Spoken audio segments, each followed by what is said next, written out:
নমস্কার বন্ধুগণ, আমি বিশ্বজিৎ নিয়ে এসেছি আপনাদের পছন্দের প্রোগ্রাম বাংলা ও বাঙালি। বন্ধুগণ, আজ আমি আমার এই প্রোগ্রামের মাধ্যমে ঋষি কাপুরকে স্মরণ করতে যাচ্ছি। বন্ধুগণ, আপনারা জানেন 1973 মিউজিক্যাল ব্লকবাস্টার লাভ স্টোরি ছবি ববি দিয়ে ঋষি কাপুর আত্মপ্রকাশ করেছিলেন, যে সিনেমাটা ওই সময়ের সর্বাধিক কামাই করনেওয়ালা সিনেমা ছিল। ববির রিলিজের পর রাতারাত ঋষি কাপুর সুপারস্টার হয়ে যায়, কিন্তু এক ইন্টারভিউতে ঋষি কাপুর বলেছিলেন সিনেমাতে এন্ট্রি করার জন্য ওনার কোনো কষ্ট হয় নাই। অন্য অ্যাক্টারদের মতো সিনেমাতে চান্স পাওয়ার জন্য ওনাকে ফুটপাতে রাত কাটাতে হয় নাই, রেলওয়ে স্টেশনে থাকতে হয় নাই, এরকম কিছু ওনার করতে প্রয়োজন হয় নাই, কারণ উনি রাজ কাপুরের ছেলে ছিলেন। কিন্তু ওনার যেটা মেইন প্রবলেম উনি মার্কেটে এসে ফেস করেছিলেন সেটা হলো গিয়ে, উনি যখন হিন্দি ফিল্ম ইন্ডাস্ট্রিতে আসেন তখন ওই সময়ের তাবর তাবর একটারা উনার কম্পিটিটর ছিলেন। রাজ কাপুর থেকে শুরু করে দেবানন্দ, দিলীপ কুমার, এছাড়াও ধর্মেন্দ্র, জিতেন্দ্র, রাজেশ খান্নার মতন অ্যাক্টর ছিলেন। এছাড়াও ওই সময় অমিতাভ বচ্চনও নিজের ছাপ ছাড়তে সক্ষম হয়েছিলেন।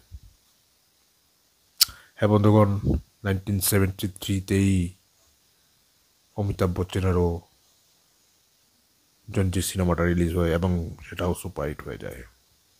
তাই উনি যখন এসেছিলেন তখন উনার কম্পিটিটররা ছিল সব স্ট্রং ম্যাচো ম্যান, বা তখনকার দিনের সিনেমার ট্রেন্ড ছিল অ্যাকশন মুভির বা মাল্টি স্টারার সিনেমা। কিন্তু ওই সময়ে ঋষি কাপুর ওনার চকলেটি চেহারা, কিউট চেহারা নিয়ে হিন্দি সিনেমাতে এক প্রেমিকের রূপে আত্মপ্রকাশ করেন এবং তখনকার দিনের টিনেজার্সরা ঋষি কাপুরকে হার্ট থ্রব মেনে নিয়েছিলেন। ইভেন মিঠুন চক্রবর্তী ওনার হার্ট থ্রব হিসাবে ঋষি কাপুরকেই বেছে নিয়েছিলেন। একটা ইন্টারভিউতে মিঠুন চক্রবর্তী এই কথাটা বলেওছিলেন।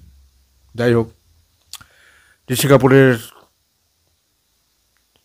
স্ট্রাগল করতে হয় না সিনেমাতে এসে, কিন্তু তারপর উনি যে জিনিসটা মার্কেটে ফেস করেছিলেন সেটা হলো গিয়ে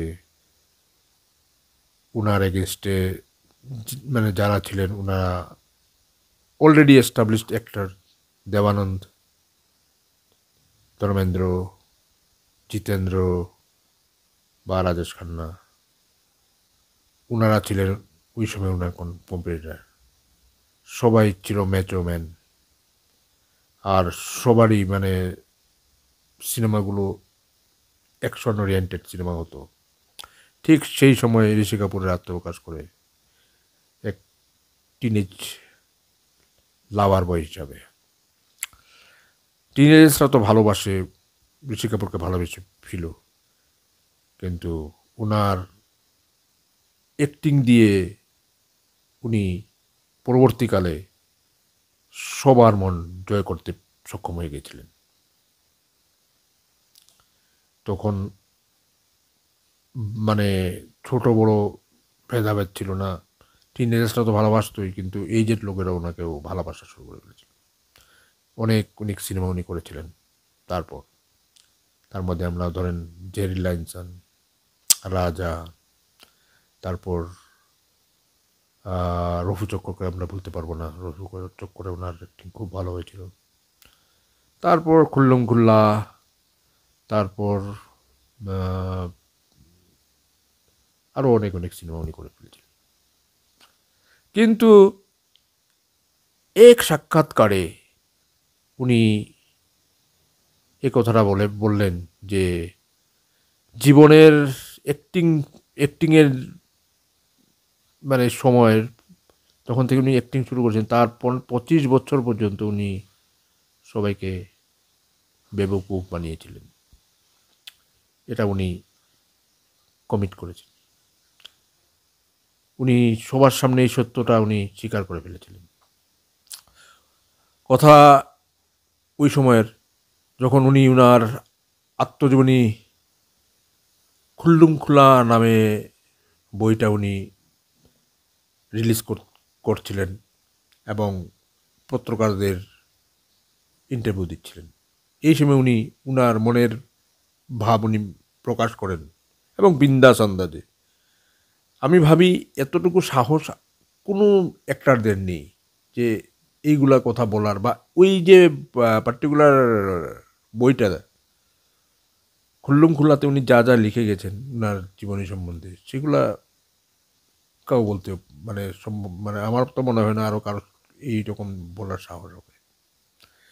ওই বইটাতে উনি একটা জায়গাতে লিখেছিলেন যে 1973-তে যখন ফিল্মফেয়ার অ্যাওয়ার্ডটা হয়, ফিল্মফেয়ারের যখন চয়ন করা হয়, তখন ওনাকে বেস্ট অ্যাক্টর হিসাবে ওনাকে চয়ন করা হয়েছিল। অপোজিটে ছিলেন ওনার কম্পিটিটর তখন অমিতাভ বচ্চন। জঞ্জিরও ছিল লাইনে, কিন্তু জঞ্জিরের অমিতাভ বচ্চন না পেয়ে সেটা পেয়ে গিয়েছিল ঋষি কাপুর। এবং উনি বললেন যে এই অ্যাওয়ার্ডটা নাকি উনি 30,000 টাকা দিয়ে ফিল্মফেয়ার কার্ড থেকে কিনেছিলেন। এত বড় জিনিস উনি খুলাসা করে ফেললেন, কারো এই কথাটা বলার দম নেই। যাই হোক, কথায় আসি যে উনি বললেন যে উনি যখন সিনেমা আসেন তার প্রথম 25 বছর উনি লোককে বেবকুফ বানিয়েছিলেন। কিন্তু আমার তো লাগে না যে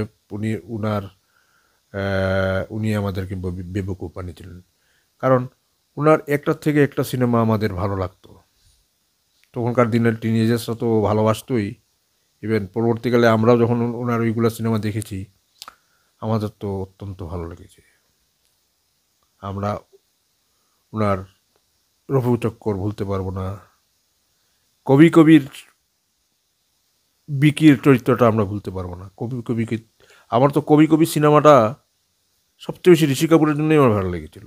অমিতাভ বচ্চন তো ছিল ঠিকই, আর শশী কাপুর ছিল, ওনাদের মেচিওর লাভ স্টোরি দেখিয়েছিল। কিন্তু আমার বলতে গেলে আমার ওই কবি কবি কবি যখন সিনেমাটা দেখেছিলাম, আমার ঋষি কাপুরের চরিত্রটাই বেশি ভালো লেগেছিল। কি অ্যাক্টিং, কি দুর্দান্ত! তখন চেহারাও কি সুন্দর ছিল, বাপরে বাপ, পুরো রাজপুত্র। এর জন্যই তো ওনার ফিমেল ফলোয়ার্স এত বেশি ছিল। যাই যাই হোক, ওনাকে অনলি ফিমেলরা না, ছেলেরাও অনেক লাইক করতো। ইভেন আমি নিজেও ঋষি কাপুরকে অনেক লাইক করতাম ছোটোবেলায়। ওনার একটা থেকে একটা সিনেমা আমার খুব মানে ভালো লেগেছে। যেমন ধরেন আপনার এই জমানায় কত দেখা যায়, জমানায় দেখা না যখন এসেছে তখন আমরা তখন নতুন নতুন সিনেমা দেখা শুরু করি। ইনফ্যাক্ট আমার লাইফের প্রথম সিনেমাটা আমি জমানা দেখা এই সিনেমাটাই গিয়ে আমি একা একা দেখি। এর আগে যদি এক দুটা সিনেমা দেখেছি, ওগুলো ঘরের মা বাবাদের সঙ্গে গিয়ে দেখেছি। এই যেমন ধরেন জয় সন্তোষীমা বা জয় বাবা ফেলুনাথ, এগুলো সিনেমা ঘরের লোকদের, বা সবুজ দ্বীপের রাজা, এই টাইপের সিনেমা দেখেছি। কিন্তু একা একা যখন প্রথম সিনেমাটা দেখি, সেটা সিনেমা ছিল আমার জমানা কথা খানায়। আমি জমানা কথা খানায় সিনেমা দেখার পরে ঋষি কাপুরকে আমি মানে ভীষণ লাইক করা শুরু করেছি। যাকে কিন্তু আমি এই কথাটাই বলতে চাই, ঋষি কাপুরের এত মানে এত খুল্লুম খুল্লা উনি যে সিনেমাটার মানে নাম বইটার নামও লিখেছেন খুল্লুম খুল্লা, আর উনি অ্যাডমিটও করে দিলেন যে উনি এইগুলা জিনিস উনি লাইফে করেছিলেন। উনি অ্যাওয়ার্ড কিনেছেন, নিশ্চয়ই এই কথা বলার কারো সাহস হবে, বা এই কথাটা কেউ বলতে পারবে যে উনি জীবনের প্রথম 25 বছর লোককে বেবকুফ বানিয়েছিল? হ্যাঁ, এটা আমি মানতে রাজি যে ওই সময় উনার এগেনস্টে যারা অ্যাক্টার ছিল, ওনারা দুর্দান্ত অ্যাক্টার ছিল, ওনাদের ফ্যান ফলোয়িং অনেক অনেক অনেক বেশি ছিল। যেমন ঋষিকা ও রাজেশ খান্নার ফ্যান ফলোয়িং কী বেশি ছিল, দেবানন্দ, ওইগুলো, আবার ধর্মেন্দ্র, অমিতাভ বচ্চন, ওনাদের ফ্যান ফলোয়িং অনেক বেশি ছিল, বা ওনারা অনেক মেচুর রোল করেছিলেন। কিন্তু ঋষি কাপুর কোনো দিকে কারো দিকে কম ছিল না। আমরা যদি ওইগুলা সিনেমা দেখি, ঋষি কাপুর যেগুলাতে মাল্টি স্টার সিনেমা করেছিলেন, মরাকবরন্তনী ধরেন, বা নসিব, কিংবা আরও যে সিনেমা মাল্টি, যেমন 90-এর দশকে একটা সিনেমা আসে, 89 রিলিজ হয়েছিল, চাঁদনি, দুর্দান্ত ছবি। এগুলোতে কত ম্যাচিওর অ্যাক্টার আমার লেগেছে, আমার তো অনেক ভালো লেগেছে। ইভেন ঋষি কাপুরের লাইলা মজনুকে আমরা ভুলে যাব, কত দুর্দান্ত ছবি উনি করে গেছে। তো এইরকম বলার জন্য মানুষের জিগরের দরকার। সবাই কথা এইগুলা অ্যাডমিট করতে পারবে না। এর জন্য আমি ঋষি কাপুরকে স্যালুট করব।